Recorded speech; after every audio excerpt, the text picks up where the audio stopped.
नमस्कार, मी नीलाक्षी काळे-सालके, संस्थापिका मातृगंध पुणे. आपण ऐकतोय "वी ना नातू लिखित आधीच पुणे गुलजार" प्रकरण 20 वेश्या व्यवसाय.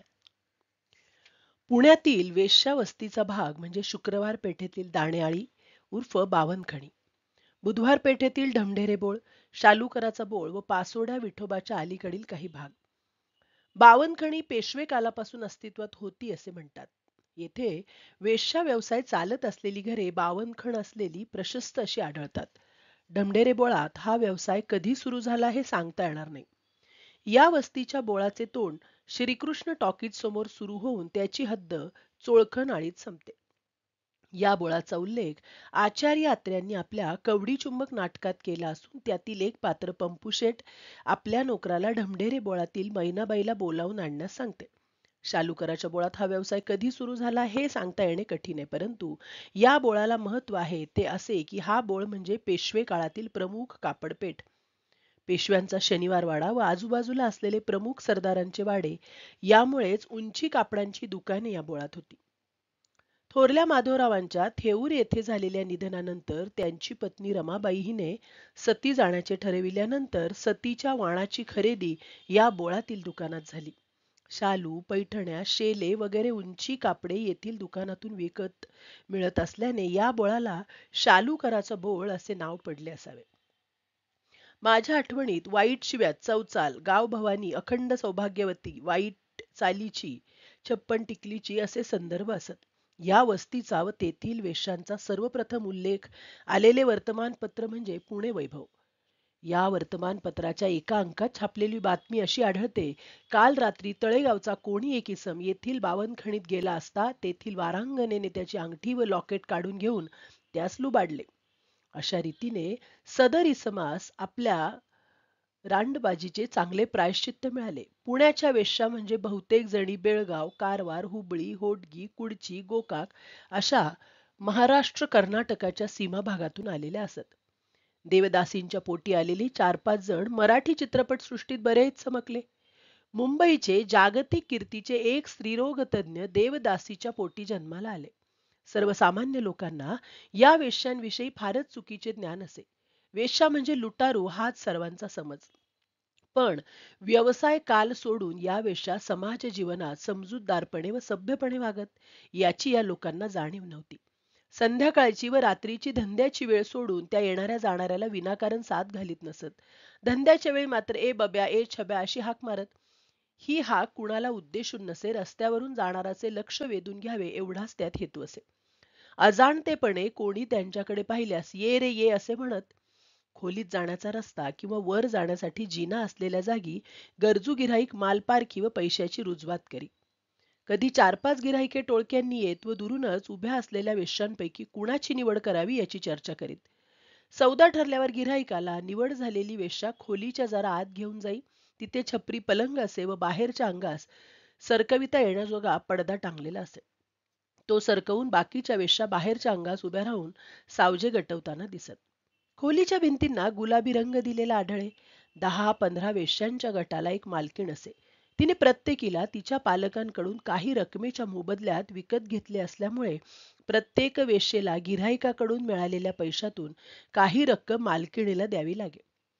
दलालाने गिऱ्हाईक आणले असल्यास त्यालाही त्याचा हिस्सा द्यावा लागे. उपदंशासारखे विकार होणे नेहमीचेच असे. त्यासाठी डॉक्टरचा खर्चही प्रत्येकीच्या बोकांडी बसे. सावकाराकडून पैसे उसणे घेणे अटळ ठरे. सकाळी 9-10च्या सुमारास सावकार वेश्येच्या रात्रीच्या कमाईतून कर्ज व्याजासकट वसूल करी. अशा परिस्थितीत तिची मालकिणीच्या तावडीतून सुटका होईपर्यंत तिचे धंद्याचे वय निघून गेल्यामुळे तिची अवस्था वय गेले नहाण आले अशी होई. सायंकाळी साधारण 4च्या सुमारास वेश्यांची वेशभूषा सुरू होई. पावडर फासलेल्या चेहऱ्यावर केसाला जरुरीपेक्षा अधिक तेल लावल्यामुळे चेहरा तेलकट दिसे. कर्नाटकी पद्धतीचे टोप पदरी लुगडे, कपाळावर लावलेले मोठे कुंकू, तोंडात रंगलेले पान, पायात जोडवी, दोन्ही हातांचे दर्शनी भाग गोंदवलेले हा वेश्येचा अवतार दिसे. त्यांना पाहून घरात येऊन थोडा मोरावळा खातेस का असे विचारण्याची कोणत्याही फाल्गुनरावाची छाती झाली नसती. गोंदवून घेण्याच्या पद्धतीवरून सहज आठवण झाली ती रस्त्यावर पाटी घेऊन बसलेल्या एका डबा बाटलीवालीची. तिची चोळी अर्धवट उघडी होती, त्यातून तिने गोंधवून घेतल्याचे स्पष्ट दिसत होते. धंद्याचा जामानिमा उरकल्यावर गजरेवाला वेणीवाला येई, त्याच्याकडून काही जणी गजरे अथवा वेणी खरेदी करीत. त्यातही उधारीची भानगड असेच. तोंडात एखादा सोनेरी दात असलेला ख्याली खुशालीच्या गोष्टी करीत उभा राही.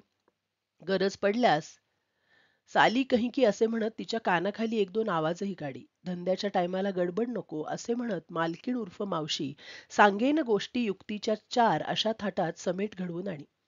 येथील सौद्यांचा परवलीचा शब्द म्हणजे बॅठना है क्या या शब्दात विचारणा. या शब्दांनीच मोठा गोंधळ केला होता. त्याचे असे झाले, मुंबईहून पुण्याला गाडी आणलेला सेंट्रल रेल्वेचा एक ड्रायव्हर व त्याचा असिस्टंट ड्रायव्हर हे एके रात्री या बाजारात आले. असिस्टंट ड्रायव्हर सरळ प्रवृत्तीचा, नवशिका पापभिरू होता. ड्रायव्हर मुरलेला होता. काही घाबरू नकोस, तू काही करू नकोस, मला फक्त कंपनी दे असे ड्रायव्हरने म्हटल्यावर बिचारा असिस्टंट नाराजीने त्याच्या सोबत आला. ड्रायव्हर आपल्या पसंतीची पोरगी घेऊन आत गेल्यावर असिस्टंट घाबरलेल्या अवस्थेत तसाच उभा राहिला. त्याला एकट्याला पाहून मावशीने विचारले, क्या तुम नहीं बैठोगे? यावर त्याचे अजागळ उत्तर, बैठूंगा जरूर, पर यहाँ कुर्सी कहाँ है? मावशी सकट सगळ्या जणी फिदी फिदी हसू लागल्या. रात्री 12ला सरकारी नियमानुसार धंद्याची वेळ संपे. नियम मोडणाऱ्या वेश्या दुसऱ्या दिवशी शुक्रवार पेठ पोलीस चौकीवर दिसत. वेळेचे बंधन न पाळणाऱ्या गिऱ्हाईकाची अवस्था चोरीचा मामला हळूहळू बोंबला अशी होई. रोज सकाळी बहुतेक वेश्या बुधवार पेठ आगीच्या बंबा शेजारी असलेल्या सार्वजनिक हौदावर कपडे धुण्यासाठी मथुरेच्या बाजाराला निघाल्यागत दिसत. चोळखणाळीच्या तोंडाशी असलेल्या मुतारीच्या आसपास पुढे शिवणाचे मशीन ठेवून लाकडी खोक्यावर बसलेले बिनकसबी शिंपी आढळत. रात्रीच्या धामधुमीत फाटलेली पोलकी ब्लाऊज शिवून घेण्यासाठी काही बायका येत. येथेही उधारी असेच.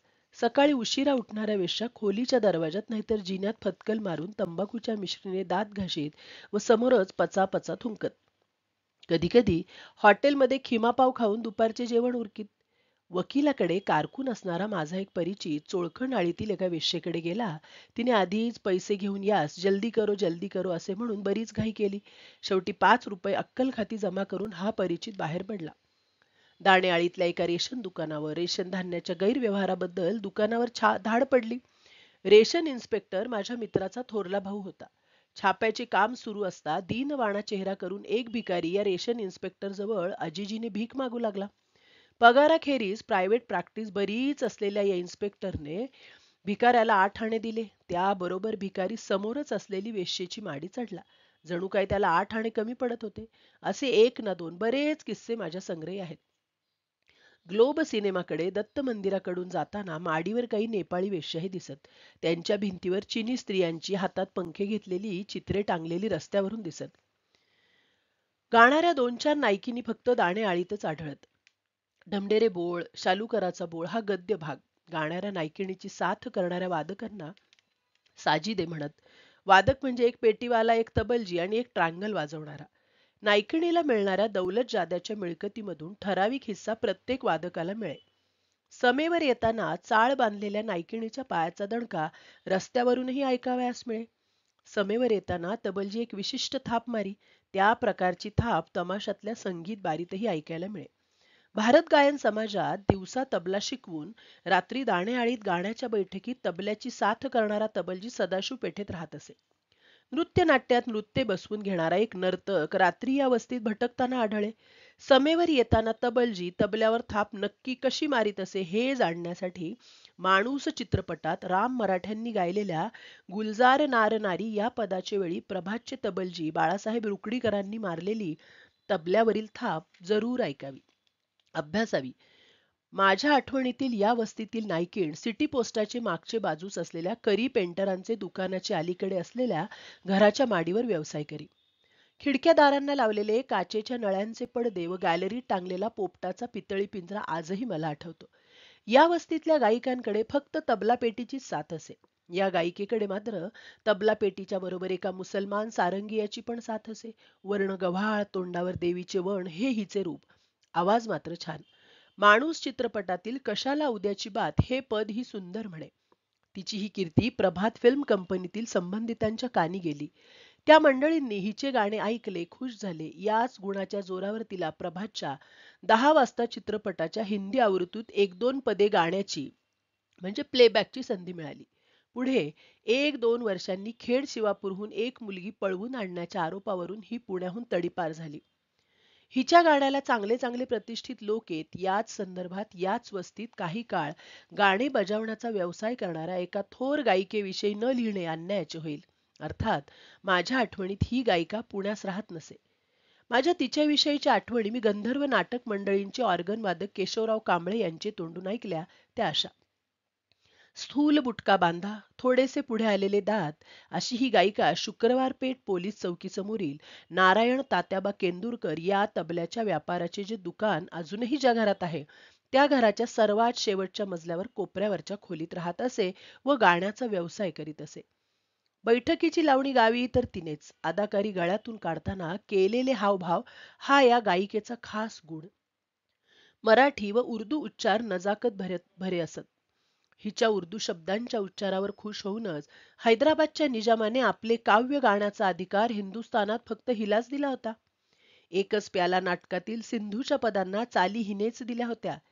हिने भास्कर बुवा बखल्यांपाशी एकदा ख्याल गायकी शिकवा असा हट्ट धरला होता. उत्तर देताना बुवा म्हणाले, बाई तुम्ही ख्याल गायलात तर मग लावणी कोण म्हणणार.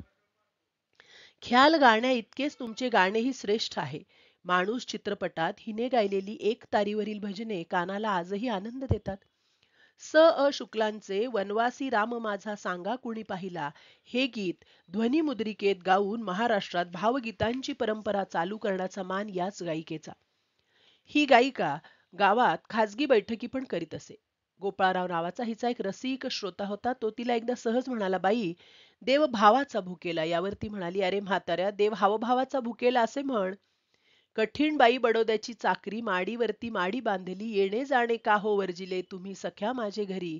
कुठवर पाहू वाट सखे नयन कुरंग खूण बाळपणात आंबेवनात. या ती गात असलेल्या प्रसिद्ध लावण्या. लावणी गाताना शब्दानुरूप हिचे हावभाव कसे असत याचा हा नमुना पहा. खूण बागपणात आंबेवनात आहे माझ्या मनात पहिली ओळख गोडीची कशी विसरेन कुर घोडीची. या लावणीतल्या दुसऱ्या कडव्यातील शब्देत अहो भाऊजी तुम्हा मी विकले धान्य पिकले बाळ बोधी शिकले घाला पुस्ती मोडीची मला हौस तुमच्या जोडीची. यातील शेवटच्या 2 ओळी म्हणताना ही गायिका उजव्या हाताची घट्ट मूठ मागे पुढे हलवी. शेवटची ओळ म्हणताना स्वतःच्या डाव्या मांडीवर उजवी मांडी चढवी. हिच्या लावणी बैठकीला दाद द्यायला पुष्कळ पगडी बहाद्दर हजेरी लावत. माधवराव जोशींनी आपल्या म्युनिसिपॅलिटी नाटकात चंद्री दंताडी म्हणून जिचा उल्लेख केला आहे ती म्हणजे केवळ पुण्याचीच नव्हे तर साऱ्या महाराष्ट्राची श्रेष्ठ लावणी गायिकाबाई सुंदराबाई या होत. दाण्याळीत अजगरी रेस्टॉरंट होते. येथूनच बहुतेक सर्व वेश्या चहा मागवीत. या वस्तीत मारामाऱ्या चाकू हल्ले नित्याचे होते. येथील एक घरवालीने स्वतःच्या बरकतीच्या दृष्टीने मुली पळवून आणण्याचा सपाटाच चालविला होता. हिला एकदा हद्दपार केली असता ती परगावाहून रेल्वेने पुण्याला येऊन स्टेशनच्या प्लॅटफॉर्मवर बसे. तिला भेटायला पुष्कळ वेश्या स्टेशनवर जात. पुण्याच्या पोलिसांनी एकदा खिडकीत बसणाऱ्या वेश्यांवर खिडकीला पडदा लावण्याची सक्ती करून शुकशुक करण्यास बंदी केली होती. नियमांचे उल्लंघन करणाऱ्यांवर कायदेशीर कारवाई केल्याच्या तसेच पळविलेल्या मुली सोडविल्याच्या बातम्या अधूनमधून वर्तमानपत्रांमधून येत. जनगणनेच्या कामी नेमणूक झालेल्या एका सरकारी कर्मचाऱ्याने वेश्येचा फॉर्म भरून घेताना तिच्या नवऱ्याचे विचारताच ती म्हणाली, सध्या लिहा तुमचेच. निवडणुकीच्या काळात निरनिराळ्या पक्षांचे उमेदवार या वस्तीत प्रचार करून मताची याचना करीत. मुंबई असेंब्लीची निवडणूक होती. काळ होता संयुक्त महाराष्ट्र चळवळीचा. उमेदवार होते एस. एम. जोशी विरुद्ध बाबूराव सणस. त्यावेळी या वस्तीत बऱ्याच प्रचार फेऱ्या निघाल्या. दोन्ही बाजूच्या प्रचारकांनी गठ्ठा मतांसाठी वेश्यांचे उंबरठे कैक वेळा झिजवले. वेश्यांची सहानुभूती जोशींच्या बाजूला दिसली व ते निवडून आलेही. दुसऱ्या महायुद्धाच्या काळात मात्र वेश्यांकडे येणाऱ्या गिऱ्हाईकांचे प्रमाण वाढले. यामध्ये ब्रिटिशांच्या बाजूने लढणाऱ्या निग्रो सैनिकांचे प्रमाण अधिक होते. पण निग्रो सैनिक पाहताच वेश्या दारे पटापट लावून घेत. पुढचीच ठेच मागची शहाणी असा प्रकार असावा.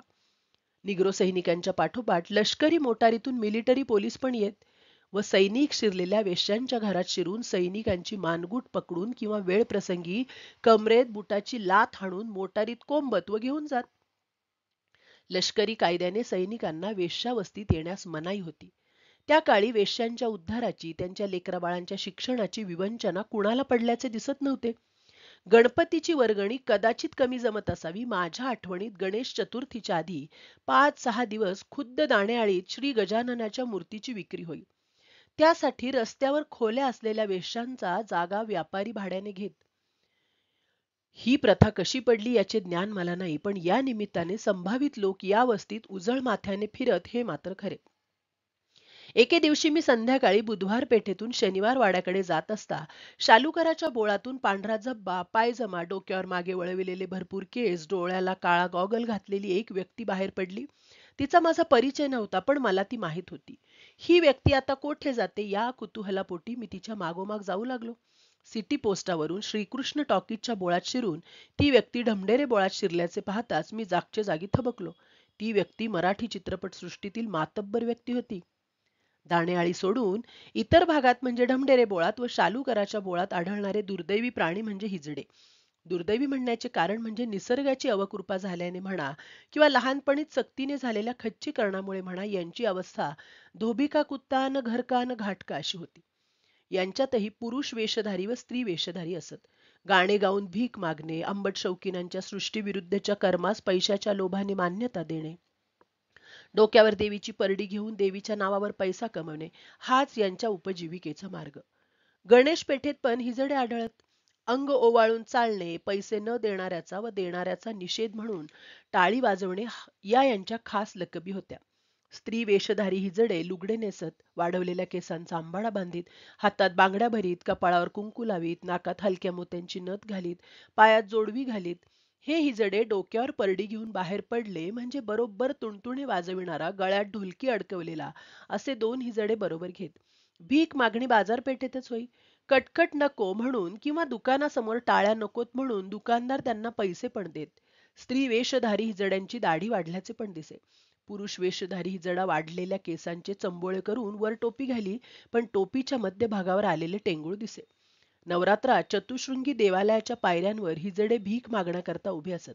रात्री 12:30 ते 1 पर्यंत राजा बहादूर मिल मध्ये नोकरी करणारा एक हिजडा सारस्वत कॉलनीच्या कोपऱ्यावर दररोज उभा असे. देहरोडला लष्करी डेपोत पण 2-3 हिजडे नोकरी करत. वेश्या आणि हिजडे यांचे आराध्य दैवत साधारण एकच असल्याने दोघेही एकमेकांना कमी लेखत नसत. गाणे म्हणून रस्त्यावर भीक मागणाऱ्या हिजड्यांचे गाणे तसेच गमतीदार असे. हा पहा नमुना. सजन मोरे ना जाने मेरे सजन को प्रेम की प्यास है, पिलाती तुमको थंडा पानी. मेरे सजन को कुश्ती का शौक है, दिखाती तुमको पहिलवानी. थंडा पाणी, पहिलवानी हे शब्द उच्चारताच नेहमीची टाळी पडे. एखाद दुसरा पाजी माणूस हिजड्याला भीक विचित्र पद्धतीने देई. भर रस्त्यावर रुपयाचे नाणे किंवा नोट ठेवली जाई. कपाळाला आलेल्या घामाने ते नाणे अथवा नोट उचलून दाखवण्याची करामत हिजडा दाखवे. पुण्याच्या पश्चिम भागात ते फारसे फिरत नसत. यांच्याही संघटना असत. हिजड्याची प्रेतयात्रा कोणालाही पाहावयास मिळत नसे. मेलेल्याला रात्रीच्या शुकशुकाटात उभ्याने बगलेत हात घालून फरफटत स्मशानभूमीवर नेले जाई. ज्याच्या त्याच्या धर्मानुसार अंत्यसंस्कार होत. सर्वसामान्य लोक हिजड्याचा उल्लेख अर्धनारी नटेश्वर, नारायण, अठ्ठ्या, छक्का असा करत. काही समाजात बारशासारख्या आनंदोत्सवाचे प्रसंगी हिजड्यांचे गाणे बजावणे असे.